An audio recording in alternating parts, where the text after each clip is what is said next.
My mission is simple, to make you money. I'm here to level the playing field for all investors. There's always a bull market somewhere, and I promise to help you find it. Mad Money starts now.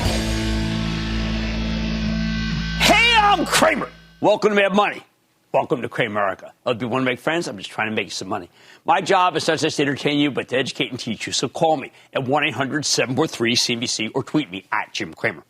On the eve of tomorrow's Federal Reserve meeting, after 7 straight updates for the NASDAQ, well, we have to wonder, what does Jay Powell have in store for us?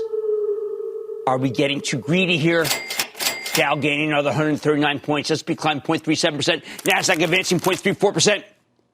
Many investors, especially the really rich ones, believe that the Fed must slam the brakes on the economy immediately to stamp out inflation. They want Fed Chief Jay Powell to cut out the bond buying, maybe even start raising rates. That way we could crush the spiral of rising prices. Now, if you own a lot of municipal bonds, a favorite investment of the super rich, then that would be fabulous. These big money guys, in my college days, I probably would have called them overlords, believe that Jay Powell's asleep at the wheel. Or worse, they see him trying to engineer a tight labor market, something that's terrific for people who actually work for a living, but it scares the heck out of the business owners. As the inflationists see it, Powell's a softy, and his policies will only ruin the poor as well as the rich, which is absurd. But these policy debates always escalate to ridiculous places. My view, the whole debate is beside the point. What Powell knows is we've got shortages everywhere, and they can't be fixed by sending the economy into a tailspin. You can't get more wheat or corn or semiconductors or oil and gas, for that matter, by raising interest rates. Instead, he wants to let the situation play out, offering a series of gentle actions before he does anything extreme that might create havoc in the economy, throw a lot of people out of work. Powell wants to give everyone a chance to get a decent job. Isn't that a nice idea? It's kind of like the Constitution.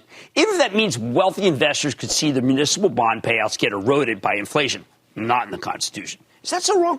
Let's figure this out in the context of what we've learned this earnings season, what we learned in last night's interview with Commerce Secretary Gina Raimondo, who told us basically no chips. You might have seen the craziness in Avis, the rental car company, today. It saw its stock. I don't know if you saw it. Stock ended up doubling. Okay, it started here. It was a 108% gain. Kind of a pit stop up here, as the short sellers who'd been betting against it capitulated in a blaze of glory. By the way, it's not unlike what we saw earlier this year in AMC and GameStop, but no one was talking about it enough. That's why I'm bringing it up right now. It's amazing how wrong some of these bearish hedge funds can be. I'm amazed that anyone would short a stock when they have zero familiarity with the facts. And what are the facts with Avis? Simple. America's out of cars. There just aren't enough of them, and we don't have the chips to ramp up production. So we've got an automobile shortage, and right now the biggest agglomeration of autos that can be found are the rental car companies. Of course, historically, this has been a terrible business, too cutthroat. And there's always been a surfeit of used cars, and automakers dump their excess inventory on these rental car companies all the time. But I repeat, there are no cars now, certainly no surplus cars. So when Avis reported it delivered an extraordinary set of numbers. It earned $10.74, $10.74. Wall Street was looking only for $6.52, and that's how you get this. The panic among the short sellers was so palpable, they immediately set the stock from $174 to $545. That's an ignominious price. That's GameStop at $400. Okay, right there. All right. Certainly reminiscent. While the stock ultimately pulled back to $357, it was a short seller's nightmare. I mean, the thing was down 100. You're up 100%. They're down 100%. Just like GameStop got a boost earlier this year thanks to the shortage of new consoles, Avis is killing it thanks to a shortage of cars. If they could find more vehicles, I'm sure they'd rent them out. But there are none to be found. And that has nothing to do with the Federal Reserve. It has to do with the labor market and the semiconductor shortage. Why don't we start with labor? Against all odds and bosses, the rank and file has spoken. We're not coming back to work the way we used to, so deal with it. Millions of Americans have left the cities for the suburbs or the country because they no longer need to commute to the office, and after a year and a half of zooming to work, their bosses can't make them. They can't. When you leave the city, though, you do need a car to get around. So demand is off the charts, unprecedented. And almost everyone in the industry, everyone except Tesla, was caught looking the wrong way. Second, we simply don't have enough semiconductors to ramp up new car production and alleviate the shortage. Remember, your typical new car might have, say, 150 semiconductors in it. But if an automaker only has 149 of them, they can't make anything. The Federal Reserve cannot produce that last semiconductor. Now, at some point, we could see some demand destruction. Not long ago, the conventional wisdom was that the housing market would keep booming. Remember that?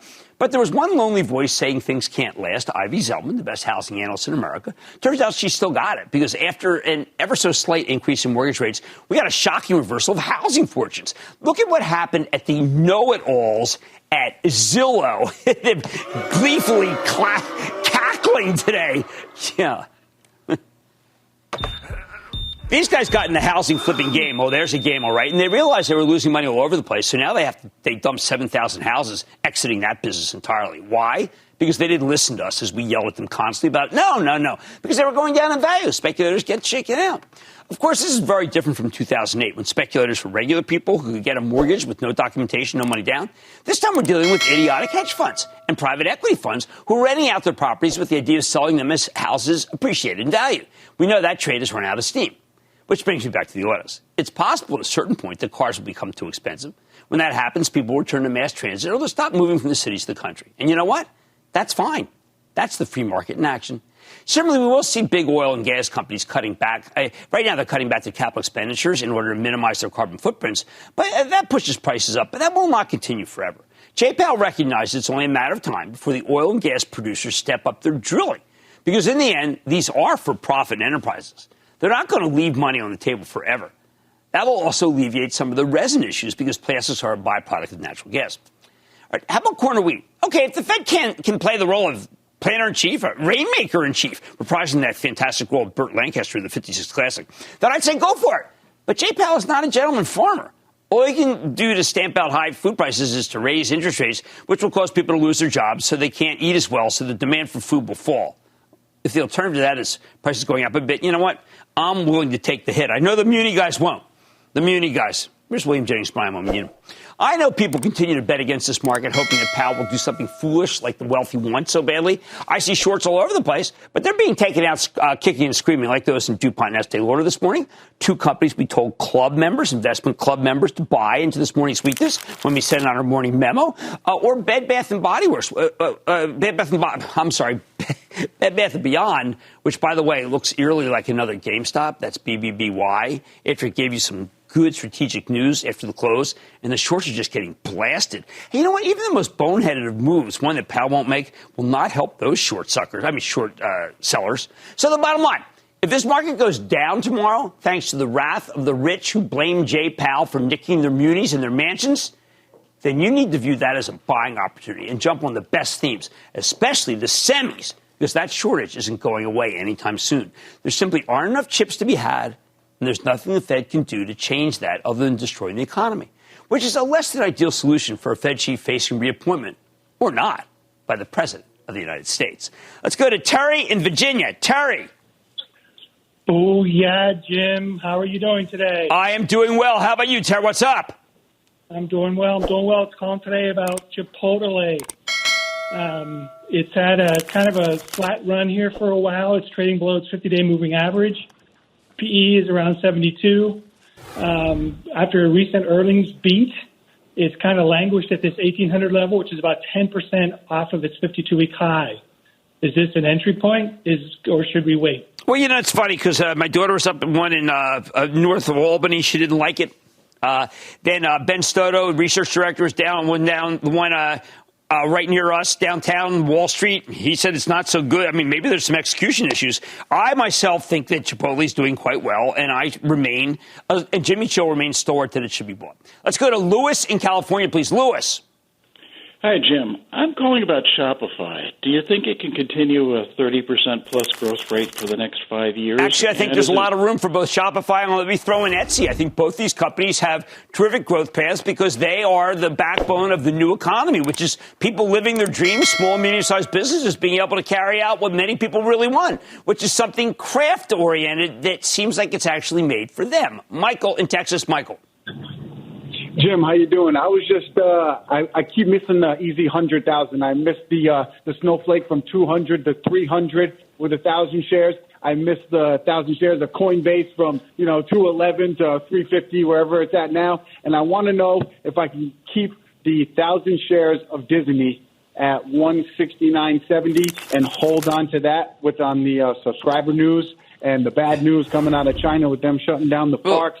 Is there any chance that I could get that $100,000 bump? Well, let's not look at it like that. I mean, Disney's not that kind of stock. I mean, it's a very, very solid company that is doing a lot of good things. Bob Chapek's trying to get things really rolling, but it's not going to go up like that. If anything, I think it's 5 down, 15 up. And that's why my Charitable Trust owns it, because we like that ratio, and we tell club members that it should be owned, and we are buying it as it goes down. And notice I said as, not if it goes down. We think it is going a little bit lower. Can I speak to Sonia in Florida, please? Sonia. Booyah, Jim. Shout out to Nova Law School. Go Sharks. My question is about ticker symbol UPST. Upstart, it's got some bad news lately. Ever since that bad news, it's gone up and down, up and down. I bought this stock back in August at 142. Just want to hear your thoughts. Should I buy, sell, or hold? What do you think? Saw the CEO, I guess, a couple weeks ago at a dinner. Cannot say enough good things about that fintech company. By the way, some of the fintech companies are just exploding down. And I think that we're going to have to write about them for my investment club product because, man, they're getting crushed. And some interesting buy points are coming, and we're buying them on the way down. If the market is down tomorrow, thanks to those who blame Jay, please view it as a buying opportunity to jump on the best themes that I keep talking about. Hey, on Mad Tonight, DuPont. They reported a quarter that sent the stock up over 8% today. I'm piecing apart the report with the CEO of this charitable trust name. Then after falling earlier in today's session, Estee Lauder finished wildly in the green. So could the makeup kingpin add a touch of beauty to your portfolio? I got the company's top brass. Then how about some yield? Rixmore, the open-air shopping center REIT, reported better than expected quarter. Give me a little dividend boost there. I'm getting a read on the space and what's on the horizon for the company. If you want 4%, you've got my blessing. Stay with Cramer.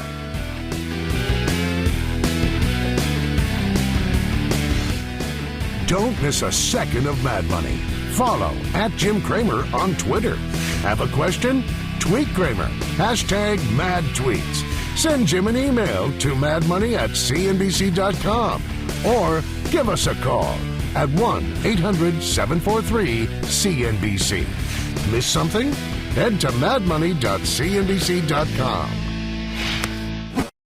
CNBC's Workforce Executive Council is a premier group of C-suite human resources executives from leading companies across the country. It offers a members-only portal and chat, plus exclusive industry content, with access to breaking news calls and digital networking experiences. The network and resources HR leaders need now. Apply to the Workforce Executive Council at cnbccouncils.com/WEC.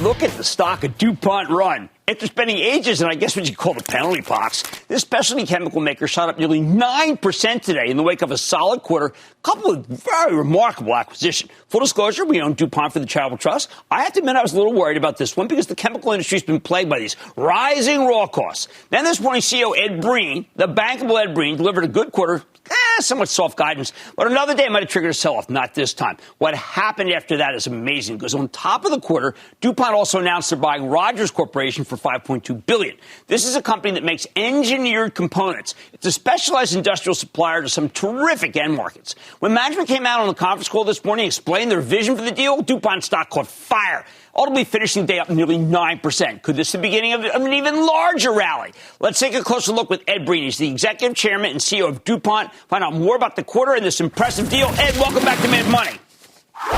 Great. Thanks, Jim. Good to see you, and thanks for having me. All right. So, Ed, if I had to summarize what happened here, you basically overnight went from being a cyclical company with a lot of raw costs and at the whims of the economy to a secular grower, very little worry about raw costs and a faster growth rate.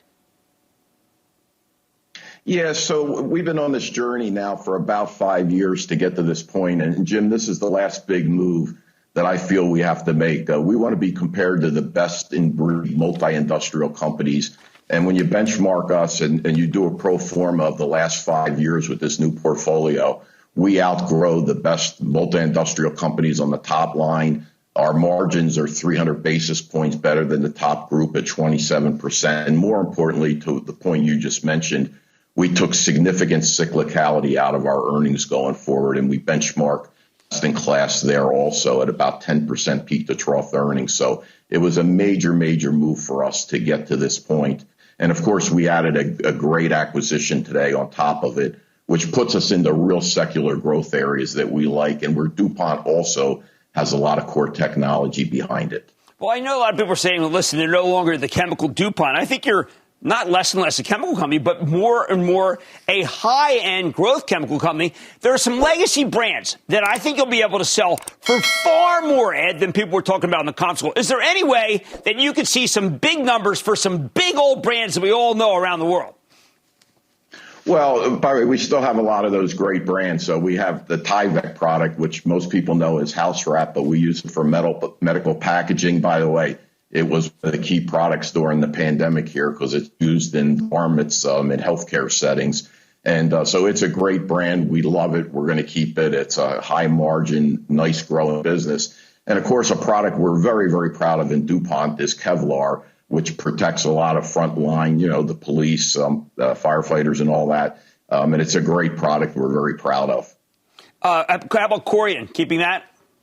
Yeah, we're keeping Corian. And by the way, that's picking up nice from the lows of the pandemic.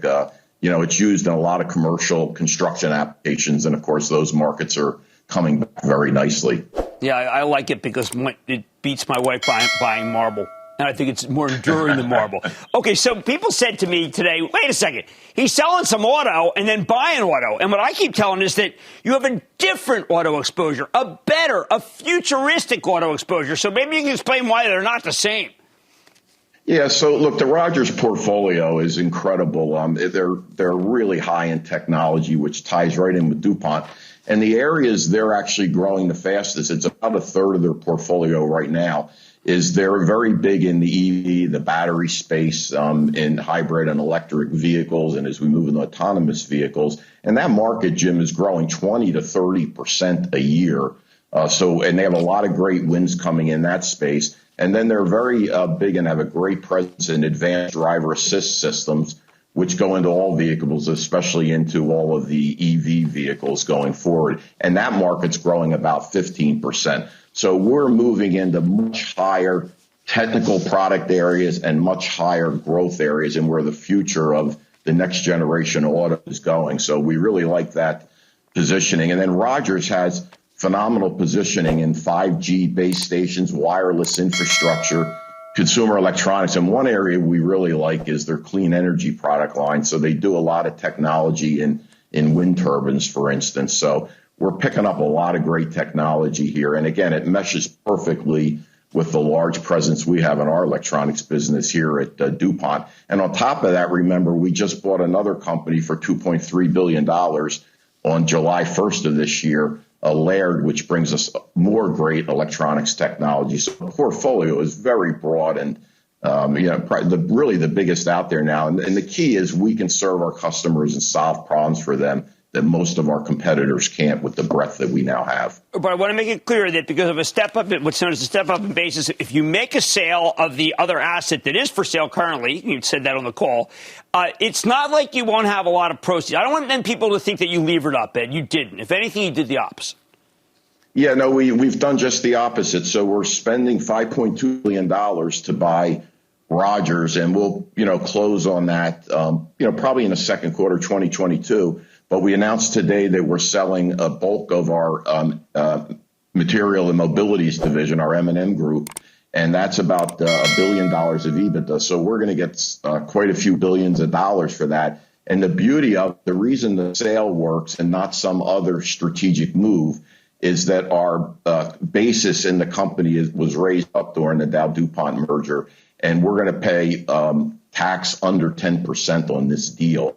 So it makes the sale very, very shareholder friendly for us, and will leave us after we do both transactions with a fair amount of cash left that we go into the late fall of 2022 that we can redeploy to create additional shareholder value. Well, I think it's terrific. And remember, people, additional value could be dividend. It could be more buyback. And this was a remarkable transaction. And, of course, I was very glad on the call when somebody asked you if you were done. You said no, which means you're staying, and that's what we need. Ed Breen, Executive Chairman, CEO of DuPont. Really great to have you on the show. Thank you, Jim. All right. My Charitable Trust owns it. We were worried. We have to admit, we're not worried anymore. Put out a couple of good notes. Really think this one is a winner still. Maybe going to all-time highs. Mad Money's back after the break.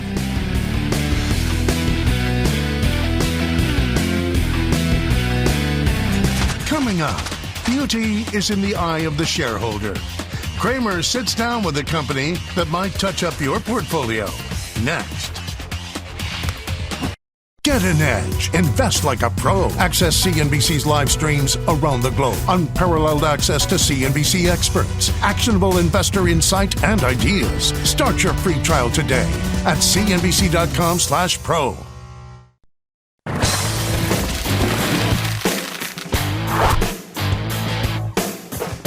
There's a pattern we see every earnings season. There'll be a company report, a kind of confusing set of numbers. Its stock opens down hard. But then we hear the conference call. And upon further review, we know it's a fantastic quarter and the stock comes roaring back. Today we saw that same story in Cramer fave Estee Lauder, the makeup and personal care kingpin, with the stock I like so much that we own it for the Charitable Trust. This morning they reported a blowout quarter, just tremendous sales and earnings, driven by growth in every region, every product category. But Estee Lauder is notoriously conservative when it comes to forecasting. This time is no different. Their guidance for the current quarter was weaker than some expected, and they even slightly cut their full-year sales forecast. And that's why the stock opened down 3% this morning. We told Investing Club members to pounce. Sure enough, once the conference call got rolling, management sounded much more upbeat than the impression you got from the forecast. So the stock made a rapid U-turn and finished the day up nearly 5%. I think it's got even more upside. Don't take it from me. Let's dig deeper with Fabrizio Freda. He's the visionary president and CEO of Estee Lauder and a professional who's been a tremendous teacher and mentor to me to learn more about the quarter and what he sees going forward. Mr. Freda, welcome to Mad Money. Thank you, Jim. Happy to be there. Okay, Fabrizio, you've taught me that you could have good makeup at some point, good skincare, maybe good fragrance. You had everything this quarter. How did that happen? That happened, first of all, our strategy is called the strategy of multiple engines of growth, which is about making different bets, activating different drivers of growth, so that depending how the market goes, a driver can always be strong, even when some other drivers are soft. So we deliver always the total company. In this case, as you and I talked, I think in the last time we were together on the show, we talked about the makeup renaissance. We had very clear in mind that when the usage occasion of normal life after COVID, or at least during the COVID recovery, would have been coming back, makeup would come back. And that's what happened, particularly in the West, meaning in North America and Europe. There was an incredible renaissance of makeup because back to work, came back to school, back to university, and all these user occasions brought the market back. And we were ready to leverage the moment and ready to serve our consumers at best in this period. Okay, so Fabrizio, there was a theory going around was that if the Chinese were against, say, conspicuous consumption, the party didn't seem to favor gambling anymore, the party didn't want these huge moguls making lots of money. So some thought that Estee Lauder could be hurt because maybe there'd be a crackdown in makeup and skincare. It seems that the exact opposite happened. Despite COVID, an outbreak of COVID, this was the strongest grower in China. So obviously the party is okay with people having good skin and putting makeup on. Yeah, first of all, the Chinese consumers are very passionate of beauty.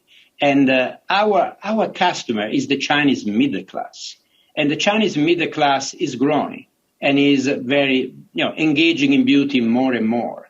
And so I don't think there is, frankly, any issue that I can see for beauty continue to be an area of priority for the growing Chinese middle class. Then I was surprised to see you talk about brick and mortar coming back strong. Now, that's something I didn't expect to occur. What do you think's behind that? Brick and mortar came back again because the store reopened, people went out, and there was a moment, particularly during this quarter, where in North America, in Europe, people were so energized to be able to be back, to be able to have a more normalized life, thanks to the growing vaccinations, that brick and mortar really picked up. And that was also good to see how, at the same time, the online sales continue to grow. So it was not one or the other, but was a continuation of growth of online and a big pick up, a brick and mortar at the same time, again showing the possibility of activating multiple engines of growth. This is what we have done in the last quarter. Now, I was surprised that you are doing not only better than you did before the pandemic, but you're far more profitable. So what is the secret behind a much better gross margin than I know many were looking for? Yeah, first of all, we do continuously some very good cost savings, and we continue to optimize our business. And during COVID, given the big pressure we had, we did even more efforts for business optimization. Second is our mix. Our mix is strong. The new channels, the new innovation in products, the new consumer segments we focus on, we tend to make sure that the future is accretive in profitability, meaning that what is new is more profitable and not less. So the growth become a way to continue grow profitability. That's what happened, is our mix. Our mix is improving every day. Well, I think that also you are, because maybe it's because of Reverse Mentor, your great program. You are a huge user not just of Instagram, but Snapchat, TikTok, WeChat. These channels are working. How do you know about these channels and how to use them? Yeah, I know about this channel because of my Reverse Mentor. So we have this amazing program where the young people of our organization mentors in a reverse way the senior leaders, all of us, all the senior leaders. So yes, definitely they keep us well informed about the new social media channels, the new platforms, but also, frankly, what the young consumer wants and all what the Gen Z, the millennial generation aspire to. So we are led by a lot of people with experience that, however, never lose their touch with the current reality of the market, including the young people. And this is also because of the reverse mentoring program. Very, very exciting. Well, it's a brilliant idea. I keep hoping others will do it. Now, I was also thrilled to see that Ulta, which is such a beautiful display of Estee Lauder, Sephora, Kohl's, these were just extraordinary in the United States. So these channels, not the Macy's channel, we know you have that, but these newer channels are really working out well for Estee Lauder. Yeah, no, these channels are working. Obviously, this quarter was only the beginning, really only the month of September. We saw the beginning of growth in these channels, in the new channel, meaning the Ulta, Target, in the Kohl's, Sephora. But we believe there is a lot of potential for the future and for the long term. And at the same time, the specialty multi-channel, including Ulta, Sephora, is anyway, even the base channel is growing well and is developing well. So very, very good. And again, online continue to grow. The retail.com continue to grow. And so there was a very special quarter in North America. Is probably our best quarter in a long time. And this was not only due to our amazing retailing partners, but frankly also from the great execution we did. Imagine, Jim, that in a period where there is a lot of supply chain distractions, a lot of supply chain issues because of COVID in different parts of the world, we were ready with our holiday shipments. Most of our holiday shipments have already been shipped to the retailers, are already in the game well before the full holiday season starts, which is rare in this moment of disruption. Well, look, I want to congratulate you on just a remarkable quarter where everything worked, but you've been such a great steward of the brand. That's Fabrizio Freda, President and CEO of Estee Lauder EL. Thank you so much for coming to the show. Great to see you. Thank you. Great to see you. Thank you for having me. I need you to go read the conference call. I need you to know what a master can deliver. This man is a master of execution and fabulous ideas. And don't forget what he said about reverse mentoring, listening to young people about what they want. Mad Money's back into the break.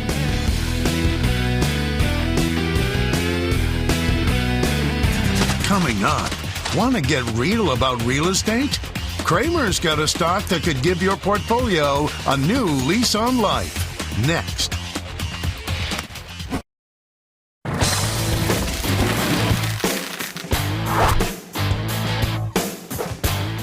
As we head into the holidays, you know it's the most wonderful time of the year for retail. So you might want to own a real estate investment trust that does retail. Something like Brixmor Property Group, which owns and operates nearly 400 open-air shopping centers with some big-name anchor tenants like TJX or Ross Stores, Kroger, Publix.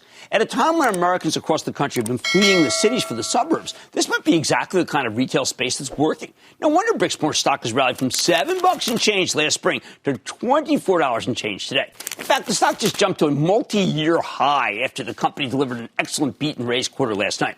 Even after this incredible run, though, Brixmor still pays you an almost 4% yield, thanks to the dividend hike they announced yesterday. So can it keep running? Let's check in with Jim Taylor, the president and CEO of Brixmor Property Group, get a better read on the quarter and what it means for the industry. Mr. Taylor, welcome back to Mad Money.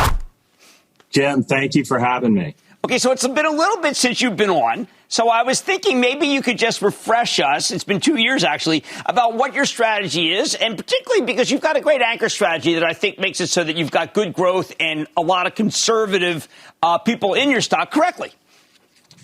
Well, thank you, Jim. As you know, we own a portfolio of about 400 shopping centers across the U.S. We're one of the largest landlords to TJX, Burlington, Kroger, many other sort of bellwether retailers. And about 60% of our space is devoted to anchors. About 40% is devoted to small shops. Our strategy is a bit differentiated within the sector, though, in that we really are focused on a value-added approach to investing in these shopping centers, capitalizing on a low rent basis to put capital work to accretively bringing in better tenants at better rents to really drive out performance. I need you to go into that more because I know that the one near me has had this happen where you basically have these leases and then it looks like that the place goes dark a little bit. And what people have to recognize is not that Brixmor's in trouble. It's the exact opposite. You are now be able to get a better tenant in, maybe a national or even an international food chain, and everybody benefits. It's really great, Jim, and thank you. For example, near where you grew up at Ivy Ridge, we replaced an old tired A&P with a nice new urban format Target. And not only did we get a great return on the capital that we invested to bring Target into that shopping center, but as you can imagine, we saw a follow-on benefit in terms of lease up of the small shops, as well as an appreciation in the average market rent for that shopping center. We've invested over the last 5 years about $600 million at an incremental return above 10%, impacting over 150 shopping centers across the country, really driving not only great ROI, but great follow-on growth, which was something that we talked a lot about this quarter. And I think the market is really beginning to appreciate how this value-added strategy outperforms not only in normal times, but through disruption as we capitalize on that low rent basis, bring in better tenants at better rents, and drive very attractive risk-adjusted returns. At the same time, I think that you are immunized from what a lot of people thought would be a problem, which is e-commerce. Never know when that's going to come back. But your places are set up to be able to deal with any e-commerce threat. Well, you know, the pandemic really showed the durability and resilience of our portfolio. These tenants are necessary to the communities they serve.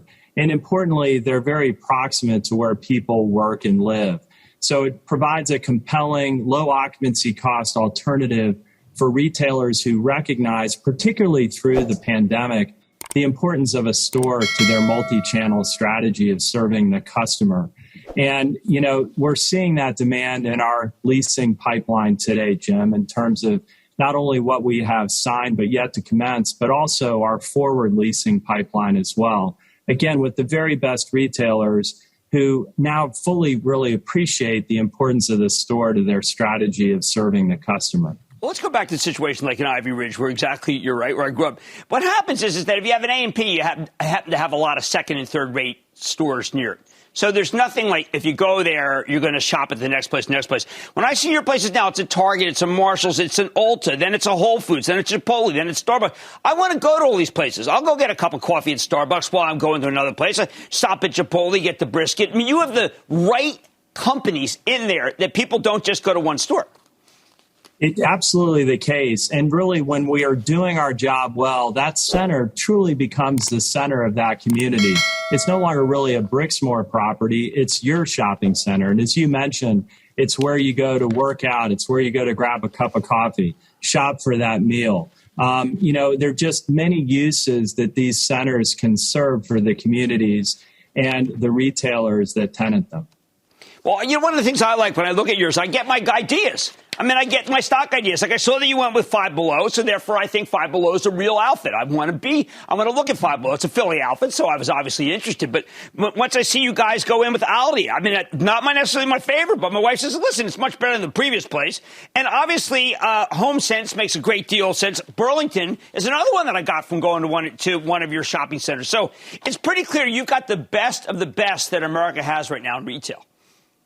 We're very fortunate. We have great partnerships with these leading retailers. And again, we out-index in terms of our market share of their new store openings in our centers that are well located and give them the proximity to the customer that they desire.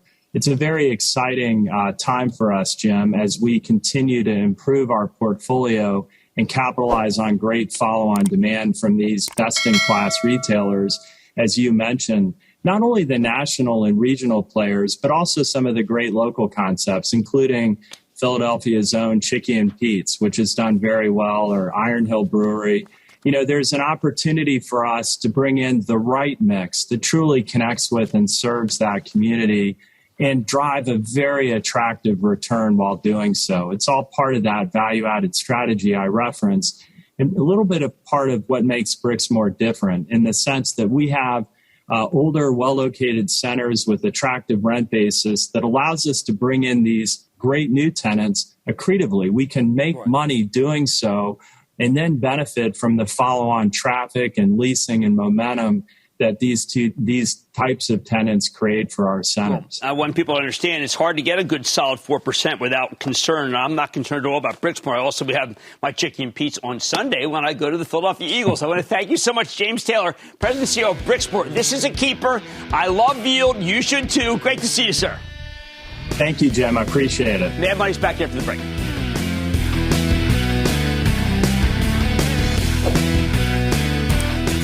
Coming up, a storm is coming. So give us a call. Cramer's got the answers to all your burning questions. The lightning round is next.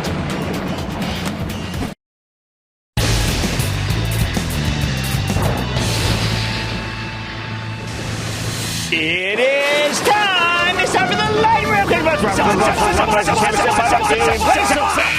And then the lightning round is over. Are you ready? Skeet Daddy, the lightning round comes around. Let's start with Stephen in New Jersey. Stephen! Yes, how you doing, Jim? I'm calling from Livingston, New Jersey. Not familiar with Littleton, but that's all right. Jimmy Chill says fine. What's going on? Okay, so when President Biden made his speech, he would like to build 500,000 charging stations. So my question to you is it a good time to invest into Blink Charging Company, symbol BLNK? Well, they're all pretty good if something does happen in Washington, not so good if it doesn't, which is why I think they're too risky for me to recommend, and I've learned my lesson. Let's go to Elaine in Illinois. Elaine! Oh, I'm so thrilled to be talking to you, Jim. Thank you, Elaine. I've watched you since your Cudlow days, and you've helped me make enough money that I can leave it to my children and my grandchildren in charity. Thank you. Hey, you should join the investment club. You'll have a great time. I'm 90 years old. Wow. And fantastic. I know you're 30 years younger than I am, but you are my BFF. Wow. You know my wife is. will be, as usual, jealous about anyone who is even nice to me whatsoever, and I'll take it. I like Elaine. Okay, the stock that I'm interested in is Mimecast.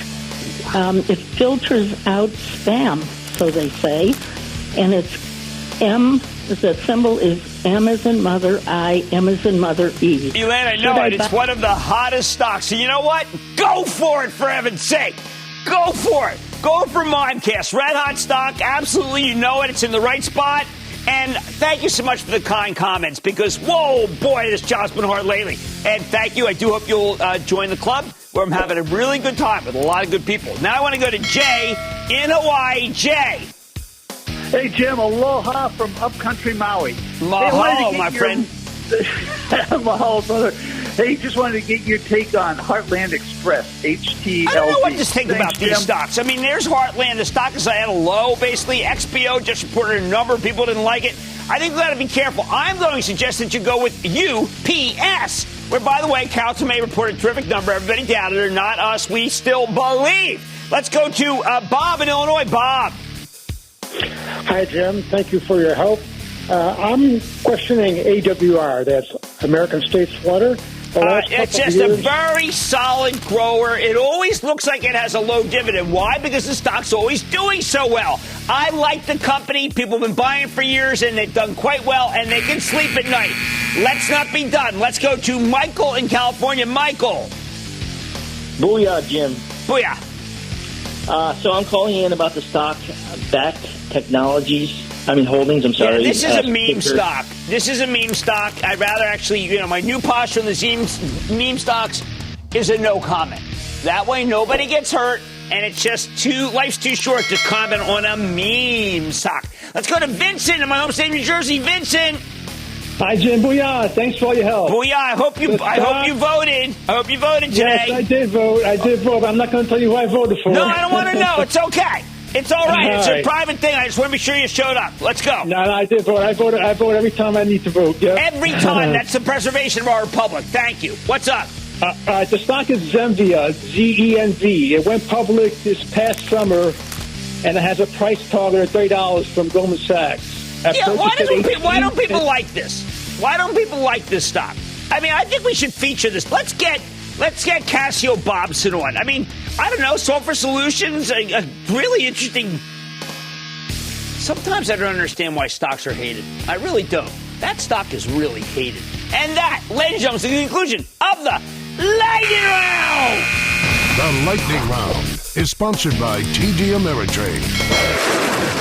Coming up, is the pandemic making your children dumb? Cramer takes aim at an alarming trend and what you can do about it. Next. Cramer, you are super. You are awesome. I'm a first-time investor. Thank you for inspiring me to get in the game. Your show is the best. I am so glad you're on TV. I want you to know that you have transformed me. Thank you, Cramer.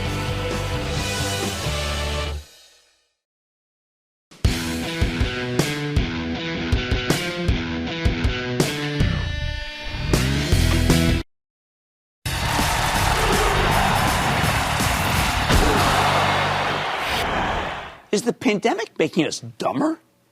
I don't know, but it's certainly making us less educated. That's my biggest takeaway from the incredibly disappointing quarterly report of this, maybe the worst of the whole earnings season. I'm talking about the numbers from Chegg, which is a brilliant online helper for all things education, both here and abroad. If you don't know Chegg, go ask your kids who are in college or maybe who've graduated recently. This thing has become an institution. It's a company that got its start in textbook rentals. Textbooks are the ultimate racket, and the cost of buying them is extortionate.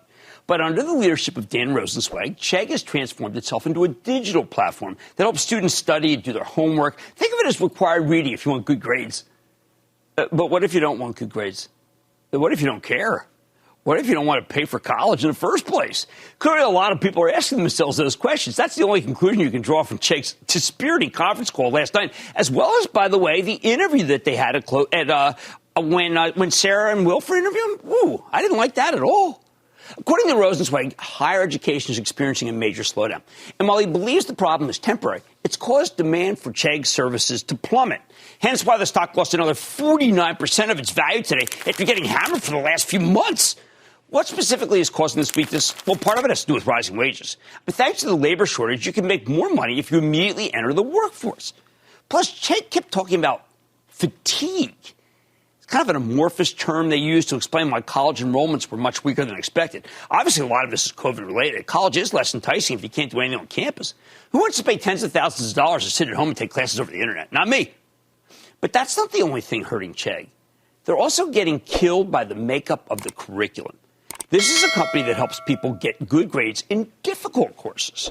Unfortunately, according to Rosenzweig, students are taking, and I quote, fewer and less rigorous courses, end quote, with fewer graded assignments. I mean, at the same time, professors are assigning less work, and there's been a big spike in pass-fail classes. Sounds heavenly to me. Unless you want a great education. Now, some of it's pretty about money. If you can make a better income from an entry-level job, more people will choose to work rather than go to school. Chegg also talks about the, quote, post-COVID hangover of mental exhaustion, end quote, to which I'd add that when this semester started, we weren't post-COVID at all. We were right in the middle of the Delta variant when people were signing up for classes. Now, I know Rosenzweig says it's temporary, and I'm sure some of it's temporary. But there needs to be a return on investment when it comes to going to college, and that also includes student life. There's something to be said for learning how to socialize, learning how to make contacts, learning how to live on your own. Tough to offer that experience in the middle of a pandemic. Plus, I think lots of students who signed up for a full load of classes last year feel like they made a bad decision, so they didn't want to get burned again. On the other side of the equation, consider the cost. Full-year tuition plus room and board can come to $80,000 and change at many private institutions. You know it's going to $100,000. You really want to shell out that kind of money for maybe a suboptimal experience? I worry that we're pricing people out of college experience entirely. In many cases, we're not even offering them a rigorous education. I benefited from really terrific professors who taught real hard classes. The idea of pass-fail, or guts, as we called them at Harvard, was about slacking off. I think it's a bad deal. If you don't want to be challenged, I don't see the point. But then again, people tell me I'm a throwback. Now, I hope all these people who skipped college this semester will come back once we finally get past the pandemic. However, I fear we could be setting into a groove, a bad groove, where Americans start questioning the entire worth of higher education, which is not unreasonable when you consider the cost of higher education. They price themselves out.